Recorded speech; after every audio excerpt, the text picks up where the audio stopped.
자, 여러분들 이번 강은 역시 이제 2013 국가직이죠. 16번이 되겠습니다. 역시 독해 문제군요. 자, 사실적 사고 내용이죠. 알 수 있는 내용이 아닌 걸 찾아라 그랬습니다. 마찬가지로 팩트를 정확히 읽어라. 재판, 그죠? 재판의 개념 나오죠. 법적 판단을 내리는 소송 절차다. 그죠? 조선시대도 재판제도가 있었다. 당시 재판은 크게 송사와 옥사로 나뉘었다. 그죠? 송사는 개인 간의 생활 관계에 발생하는 분쟁의 해결을 위해서 관청에 판결을 호소하는 그런 내용이고, 그죠? 송사, 개인 간의 생활 관계니까 아무래도 약간 민사적인 거죠. 옥사는 강도, 살인, 그 다음에 반역 등의 중대범죄, 아무래도 형사적인 거죠. 적발, 수색까지 처벌하는 것이다. 그러니까 오늘날 그 민사에 관계된 건 조선시대에 송사라고 그러고, 그죠? 그 다음에 이제 옥사라는 건 아무래도 지금의 형사, 그죠? 이런 게 바로 이 분류입니다. 전개 방식. 이게 정의와 분류의 전개 방식 취하고 있습니다. 일단은 말이죠. 조선시대에 바로 뭐냐? 자, 여기 나온 것처럼 재판에 대해서 언급하고 있죠. 송사는 다시 옥송과 사송인데, 옥송은 상해 및 인격적 침해 등을 이유로 해서 원고, 그죠? 척, 피고, 그러니까 원과 척 간의 형벌을 요구하는 송사를 말하죠. 이에 반해 사송은 원척 간의 재화의 소유권에 대한 확인, 양도, 변상, 그렇죠? 자, 그럼 당시에 이러한 송사나 옥사를 맡아 처리하는 기관은 어디냐? 그러니까 한마디로 소송의 종류, 재판의 종류죠. 그 다음에 어때요? 한마디로 재판하는 기관, 그죠? 이게 개념 확인입니다. 팩트입니다.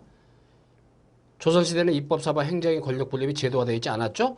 재판권과 행정권의 구별이 없었습니다. 독립된 사법기관이 없었다는 얘기죠. 재판은 중앙의 몇몇 기관이나 지방 수령의 목사, 부사, 군수, 현령, 그죠? 관찰사가 담당을 했죠. 이 정도로 관찰사가 어때요? 권한이 컸다는 얘기입니다. 자, 그럼 언급되지 않은 거니까, 그죠? 재판의 정의는 서두에 나와 있죠. 송사의 종류, 송사, 옥사의 차이점 언급했죠. 자, 그런데 어때요? 재판관과 행정관의 역할을 그랬습니다. 어때요? 관계되지 않은 거니까. 한마디로 재판관이나 행정관의 역할은 재심이나 알 수 없죠. 조선시대는 뭡니까? 입법사법 행정의 권력이 분화가 되지 않았다 그랬죠. 따라서 있죠. 재판관과 행정관의 구별은 없어 보인다. 관찰사가 모든 거 한꺼번에 했다고 그랬잖아요. 그죠? 에이, 뭐 이런 거 내용 정리해서 문제 푸는데 오답 나오면 이건 뭐 공무원 시험 볼 자격이 없죠. 뻔한 겁니다. 내용은 아주 재미있지만 알아두면 도움이 되겠죠. 참고로. 자, 이렇게 말이죠. 사실적 사고 문제를 내는 경우도 있었고, 그 다음에 있죠. 글의 전개 순서입니다. 논리적으로 짜맞추는 거죠. 이것도 논지 전개 방식은 아니지만 앞뒤 내용을 체계적으로 논리적으로 조합하는 능력이 되겠습니다. 그죠? 여러 문제가 나올 때 접속구를 먼저 청취해도 이것도 있죠. 지식의 문제가 아니고 감각의 문제야. 감각. 그렇죠? 이 국어적인 감각으로 처리가 많이 됩니다. 그죠? 그리하여 인간은 어찌됐든 니은은 제일 앞에 나올 이유는 없죠. 그렇죠? 인류는 지혜가 발달하면서 점차 자연의 원리를 깨닫고, 그죠? 지혜가 발달, 지혜 얘기 나오고 자연의 원리, 그렇죠? 그 다음에 도구를 만든다? 자, 필리핀의 경우죠. 어떤 예가 나오죠. 계단처럼 돈을 만들어 변호사를 지은 것이 그 좋은 예이다 그랬습니다. 그렇죠? 오케이? 그러니까 니은의 경우는 어떤 예의 달라. 그렇죠? 자, 니은의 경우는 그리하여입니다. 근데 기억은 어때요? 도구의 발달은 기술의 발전으로서 이어져서 인간의 자연환경의 제약으로 벗어날 수 있다. 도구의 발달. 이해되죠? 그럼 뭔가 기억 앞에서 말이죠. 도구의 발달 얘기가 나와야 돼. 도구의 발달. 그렇죠? 자, 그럼 도구의 발달 얘기를 한 게 어디입니까? 지혜가 발달하면서 쭉 가니 도구를 만들었다. 오케이. 도구 만들 수 있는 게 인간의 지혜가 있었기 때문에 그러니까 아무래도 어때요? 짜맞추는 거니까. 그죠? 일단 아무래도 디귿이 좀 포괄적으로, 그죠? 제일 먼저 나올 가능성이 크죠. 니은은 그것에 예가 되겠고, 그 다음에 있죠. 니은은 그리하여는 의료인한 결과니까, 그죠? 이런 점으로 언급이 되면 되겠죠? 자, 따라서 말이죠. 어때요? 언급한 것들 보니까 역시 이제 어때요? 여기 나온 전개 순서를 짜맞추는 겁니다만은. 자, 일단 정답은 뭐 선지가 없습니다만은. 자, 디귿과 기억은 인과적 관계이더라. 그렇죠? 자, 그런 점에서 아무래도 있죠. 요거. 지금 선지가 지금 생략이 되어 있습니다. 자, 디귿이 제일 먼저겠죠? 그렇잖아요? 한마디 인간의 지혜가 있어 도구를 만들 수 있었고 그 도구를 만들어서 그렇잖아요. 도구의 발달이 기술의 발전으로 왔고 그러면서 환경의 제약을 벗어날 수 있게 했고 그 단적인 어때요? 자, 그리하여 어떻게 됐다? 그리하여 인간은 고난 속에서도 의지에 따라 선택 자연을 이용하게 극복하게 되었죠. 단적인 경우가 바로 리을이 되겠더라. 그러니까 예시의 필리핀의 경우 그죠? 결과 그리하여 맞죠? 그 다음에 지혜로서 도구의 발달과 그 다음에 있죠? 기술의 발달. 그럼 자연의 재해를 극복할 수 있다. 여기까지 왔습니다. 뭐 짜맞추는 거 있죠. 이런 식으로 문장마다 핵심적인 내용 있죠. 앞뒤로 딱 조율해보는 감각적인 터치가 요구됩니다. 그렇게 보면 되겠습니다. 자, 다음에 있죠. 자, 요 부분에 해당하는 어입니다. 합성어죠. 자, 우리가 합성어가 있고 파성어가 있더라. 그죠? 합성어는 말 그대로 실질적인 의미가 있는 두 단어를 합치는 겁니다. 그래서 합성할 때 쓰는 게 사이시옷이죠. 두 합성어의 자연적 문맥을 위해서 연결을 위해서 쓰는 게 사이시옷인데 특히 고유어 합성, 고유어 한자 합성할 때 합성어는 형상 방식에 있어 있죠. 앞에 있는 어근 말의 뿌리가 되는 거죠. 실질적인 의미가 있는 거. 뒤에 어근이 의미상 결합 방식이 어떠냐에 따라서 나눌 수가 있죠. 예를 들어서 앞과 뒤가 나옵니다. 어때요? 그럼 어때요? 두 개를 합쳤죠. 앞과 뒤라는 것은 두 어근의 결합 방식이 대등하죠. 그래서 대등 또는 다른 말로 그래서 합성어의 갈래는 어찌됐든 말이죠. 자, 첫 번째로 바로 뭐냐? 자, 병렬 합성. 말 그대로 대등이죠. 대등. 한마디로 있죠. 엔드입니다. 앞에 거 두 개가 있죠. 두 의미가 다 살아있는 거죠. 그렇잖아요. 자, 그 다음에 돌다리가 있죠. 여기 경우는 다리, 돌과 합쳐진 거죠. 앞에 있는 어근이 바로 뒤에 어근의 의미상 종속되어 있죠. 뭐냐? 한마디로 종속 또는 유속이라 그래 속해 있는 거니까 얽매 있는 거죠. 그러니까 말이죠. 어때요? 이건데 다만 어때요? 이렇게 되는 거야. 그죠? 다리는 다리인데 돌의 종속이다. 그죠? 오케이? 그러니까 돌로 만든 그죠? 다리만 얘기하는 거야. 나무 다리가 아니고 맞죠? 이게 종속이 되는 거죠. 자, 세 번째로 융합이 있습니다. 융합. 융합은 말이죠. 어때요? 융합 합성은 어때요? 제3의 뜻이 돼버려. 오케이? 두 개가 합성이 되는데 자, 그럼 어때요? 1번과 2번은 두 가지 의미가 다 살아있죠. 이런 경우 물리적 결합이죠. 두 의미가 일단 살아있어. 돌하고 어때요? 다리의 의미 살아있습니다. 이해되죠? 다만 어때요? 여기서는 다리가 돌의 종속이 돼. 자, 뭐 여기 나온 춘추가 있죠. 춘추. 예를 들어서 춘추. 봄하고 가을입니다. 제3의 뜻이 돼요. 그죠? 나이, 연세. 이해되죠? 계절이 빠져버립니다. 이런 경우는 바로 뭐냐? 화학적 결합이야. 그렇죠? 그래서 우리가 합성인데 합성의 관련은 바로 세 가지가 있더라. 그죠? 어찌됐든 여기 나온 것처럼 병렬, 대등, 그 다음에 종속, 그 다음에 융합. 융합은 제3의 뜻이 됩니다. 그죠? 춘추라는 거. 그래서 가장 중요한 게 말이죠. 융합인데, 그죠? 이미 융합은 여러 번 출제가 됐죠? 일단 여기서는 바로 어때요? 종속합성의 경우로 문제를 삼았군요. 그죠? 그래서 융합합성의 예를 갖다 한 번 더 살아봅시다. 지금처럼 있죠? 춘추가 있습니다. 오케이? 춘추. 그 다음에 있죠? 여러분들 알다시피 말이죠. 우주라는 것도요. 지부집주. 맞죠? 우주라는 거, 우주. 지부집주입니다. 집이라는 뜻인데 이게 어때요? 우주라는 거 어때요? 온 천지를 얘기하죠? 자, 이런 것도 제3의 융합합성이 된다는 거. 참고로 제3의 뜻이 된다는 거 챙겨둡시다. 오케이? 자, 이런 겁니다. 근데 선생이 있습니다.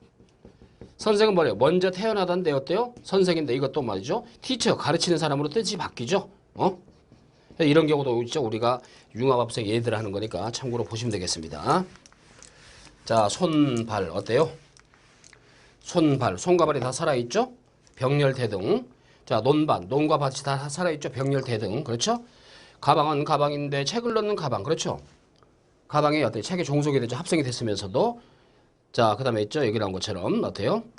그런 점에서 답이 3번이 되겠습니다만은 4번의 경우 융합합성이다. 연세 이해되죠? 원래 연할 때는 해년자예요. 그죠? 세라는 것도 어때요? 나이 세자입니다. 이해되죠? 참고로 자, 이런 식으로 자, 연세 그죠? 해년자인데 이게 어때요? 나이 맞죠? 나이의 높임이 됩니다. 그런 점에서 이것도 융합합성이 되겠죠? 자, 이런 점에서 여러분들이 합성어의 종류를 금년도 그죠? 2013년도 바로 9급 시험에서 출제를 했구나. 합성어. 그래서 우리가 단어의 관련은 단일어, 합성어, 파생어 세 개죠.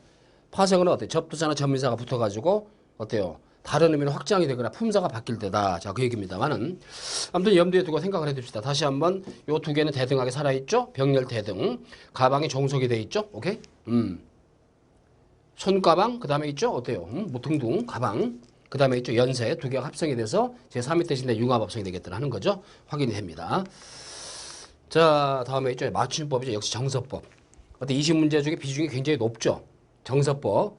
벌써 있죠. 이 국가직에서 몇 문제, 세 문제, 네 문제까지 지금 나오고 있단 말이죠. 정서법은 치밀하게 어리버드 논리로 공부하자. 그 얘기입니다.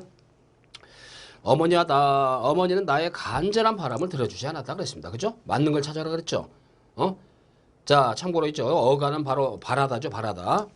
자, 바라다에 대해서는 모음의 발음과 관련한 표준어 규정 제11항에서 다음과 같이 밝히고 있습니다. 팩트를 알아둡시다.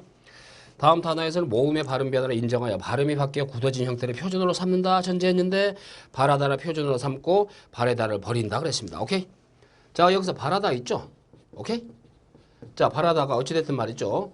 영어로 얘기는 호프 또는 위시. 그죠? 자, 우리가 비교해서 바래다 하는 건 뭐가 되죠?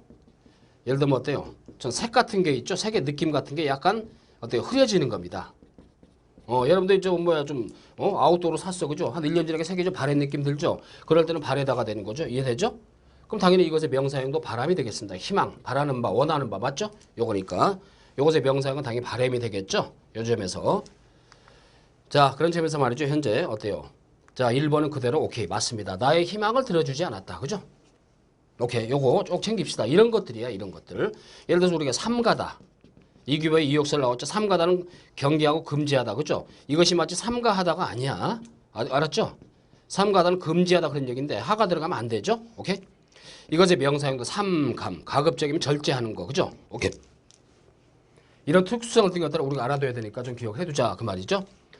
자, 2번 나라의 안팎에서 피난민을 위한 상금을 모금하였다. 나라의 안팎에서 그랬습니다. 그죠? 중세국어 히읗 종성체현. 그죠? 히읗이 이제 개입이 된다는 얘기인데 현대에도 나타나는 것이죠. 암수, 머리, 안, 삿 이런 것들이죠. 일정한 의무 환경에서 합성어를 이루면서 히읗이 덧붙이는 경우인데 어때요? 원래 암하고 닭이 합쳐지는데 여기 히읗이 개입돼서 티귿으로 변하는 경우 그 다음에 수하고 돼지인데 합쳐지면서 히읗이 개입되는 경우 자 머리 플러스 가락이죠. 여기 히읗이 개입되는 경우 그 다음에 있죠. 박, 그죠? 안팎, 그죠? 살코기 이런 것들입니다. 자 그런 점에서 있죠. 어찌됐든 자 맞춤법에 맞는 걸 찾아라 그러는데 우리 안팎이니까 이것도 마찬가지로 여기 들어가죠. 안과 박인데 플러스 여기 히읗이 개입이 되죠. 자 박, 오케이? 그래서 어때요? 축약에 대해서 안팎이 돼야 된다. 외워둡시다. 오케이? 자 어찌됐든 말이죠. 여러분 알다시피 한번 따라서 합시다. 여기 나온 것처럼 한번 따라서 합시다. 한번 암탉, 수퇴지, 자 머리카락, 안팎 그렇죠. 살코기, 암기입니다. 방법이 없어 그렇죠. 이런 것들 챙겨두기 바래. 자 어찌됐든 말이죠. 그래서 보통 우리가 이제 보통 여기 나온 것처럼 이런 거 히읗 종성 체언이라고 그래. 체언은 명사, 대명사 이런 거 말하죠. 히읗 종성이 바로 뭐냐? 암말에 있죠. 암의 히읗 이것이 있죠. 종성으로 역할해 그죠? 그래서 뒤에 디귿하고 달라붙는 거죠. 이게 바로 히읗 종성 체언으로서. 자 그럼 어때요? 히읗하고 디귿이 합쳐서 피읍이 티귿이 되는 거 뭐라고? 축약. 맞죠? 히읗하고 기역이 합쳐서 키역이 되는 거 역시 축약. 맞죠? 이런 축약에 의해서 말이죠. 히읗 종성 체언이 어때요? 발음이 이렇게 되더라 하는 거니까 꼭 기억해 둡시다 한번. 정서법이죠. 적절한 어휘의 사용이 맞냐 틀리냐 하는 거니까 철수와 나는 한시도 떨어질 수 없는 막연한 사이다 그랬습니다. 그죠? 막연하다? 아유, 이 뭐 19번 문제를 보니까 답이 막연해? 이렇게 쓸 때 막연이죠? 자, 어입니다. 여러분은 아마 이 정도야 뭐 알기 보는데. 자, 막역하다, 막역 한자 봅시다. 막역하다는 어때요? 좀 절친한 사이죠. 이해되죠? 그래서 막역하다는 표준어로 삼죠. 그래서 막역하다는 절친하다 이겁니다. 절친. 친구지간에 있죠. 막역한 관계들아. 여기서 막연하다는 얘기는 말이죠. 어때요? 이럴 때 쓰는 게 아니죠. 자, 막연하다 할 때는 뭡니까? 문제가 좀 잘 안 풀리거나 좀 방향이 애매할 때, 그죠? 좀 답답할 때, 이럴 때, 문제 해결책이 안 보일 때 막연하다 이렇게 쓰는 거죠. 자, 막역하다는 친구지간의 절친한 관계죠. 막역, 오케이? 하나 챙겨둡시다. 그래서 막역인데 이런 막역한 친구를 나타내는 것 중에 뭡니까? 우리가 간담상조가 있죠. 한마디로 서로 간하고 쓸개를 즉 본질을 서로 비춰줄 정도로 절친한 사이를 간담상조다. 한자성 하나 챙깁시다. 오케이 이거니까. 자 매점 앞에 게시판에는 학생들이 원하는 과자 이름이 자 가득 적혀 있다고 그랬습니다. 어때요? 여기 보니까 겨이가 있어. 겨이. 겨이냐 거이냐. 그렇죠? 확인합시다. 자 이거 있죠. 일단은 이 한자 있죠. 이것이 바로 어때요? 개입니다. 도금이 거이야 거이. 한마디로 게시판에 바로 개음에 따라 당연히 게시판이 옳죠. 한글 맞춤은 제8항에도 있죠. 애 발음에 따라 보름대로 표기함을 원칙으로 한다. 그렇죠? 아니 한자가 거의니까 거의로 해줘야 왜 겨의가 되냐 그 말이에요. 그죠? 발음하다 보니까 겨의로 나는 느끼지만 그거 틀린 거라 그 얘기죠. 이를 위해서 게시판으로 쓰는 경우가 종종 있는데 이는 잘못입니다. 휴게실도 마찬가지야. 그죠? 여기 있죠? 자 이것은 말이죠. 원초적인 발음이 음이 거의야. 이게 옳은데 둘째 음절에 어때요? 이 발음이 겨이가 되는 것도 말이 안 된다는 얘기죠. 한번 따라서 합시다. 자 게시판 그 다음에 휴게실 그죠? 거의라는 거 요 팩트를 여러분들이 꼭 기억을 하도록 그죠? 평상시에 무심코 쓰다 보니까 막상 시험 보면 있죠. 답이 이런 거 하고 저런 거 하고 이게 항상 있죠. 왔다 갔다 하다 보니까 이제 국어가 어려운 게 이런 겁니다. 그죠? 어렵다르기 뭐라도 어때 경계가 애매한 거죠. 집중력을 가져라는 얘기를 강조를 드립니다. 어때요? 이런 것들이 바로 정서법의 영역으로서 굉장히 유의미하게 출제가 됐죠. 어때 여러분들이 있죠 국어 공부 있죠 할 게 많잖아. 그러니까 양적으로 항상 왕창 하지 마시고 있죠 매일 조금씩 그죠. 필요한 것도 중심으로 있죠. 쪼개서 어때요? 그렇게 공부를 해야 된다는 걸 시사하는 바가 큽니다. 요게 좀 복잡하니까 한번 확인합시다. 1번이 답인데 어때요? 바람이 아니고 바람. 그죠? 원하는 바죠. 호프니스야. 그죠? 바래다 할 때는 뭐야? 색깔이 이제 이렇게 좀 약간 그죠? 연해지는 거죠. 그다음에 이제 나라 안팎에서 히읗 종송 체현 히읗이 개입이 되면서 비읍하고 축약이 된다는 거 안팎이야. 그죠? 그다음에 있죠. 막역하다 친구지간의 절친한 관계일 때 막역한 사이. 오케이? 그다음에 있죠. 게시판이더라 거의. 그죠? 요 점을 여러분들이 좀 생각을 해 둡시다. 오케이? 그래서 우리가 이제 요거 이제 발음 두 개로 나죠. 한마디로 절론하는 경우 있고 채론하는 경우 있더라. 그죠? 절론할 때는 끈따죠. 맞죠? 끈따. 채는 모두란 뜻이죠. 그러니까 있죠. 어때요? 컨닝하지 마라. 그죠? 시험 볼 때. 그죠? 남의 걸 뭐랄까? 남의 답을 베끼면 안 된다. 그렇죠? 이럴 때는 일절 금지시키는 거니까. 자, 음식점에 가서 메뉴가 되게 많아. 그렇죠? 메뉴판 주면서 어때요? 음식 일체, 메뉴 일체. 그렇죠? 이럴 때 모두가 되니까 일체가 되겠습니다. 이것도 사소한 거지만 한번 챙길 필요가 있다는 거. 자, 염두에 두고 갑시다. 오케이. 자, 다음에 이제 20번 보겠습니다. 글의 설명 문제입니다. 약간 그 화법이죠. 자, 대화입니다. 사회자가 있고 이제 찬성 반대 입장이 있다는 거죠. 자, 핵심된 테마가 유명인의 사생활 보장에 국민의 알 권리에 우선돼야 하는가, 그죠? 유명인의 사생활과 그다음에 이제 국민의 알 권리 두 개를 가지고 자, 배석자들이 그죠? 어때요? 좀 토론한다 그 얘기인데 찬성자 봅시다. 국민의 알 권리보다는 유명인의 사생활 보호가 우선이다. 일단 관점이죠. 자, 뭐냐? 유명인도 한 사람의 개인이야. 그죠? 프라이버시가 있어. 사적인 영역이야. 그죠? 개인적 정보를 포함하는 개념인데 알 권리는 국민이 누구나 다 알 수 있는 거야. 그죠?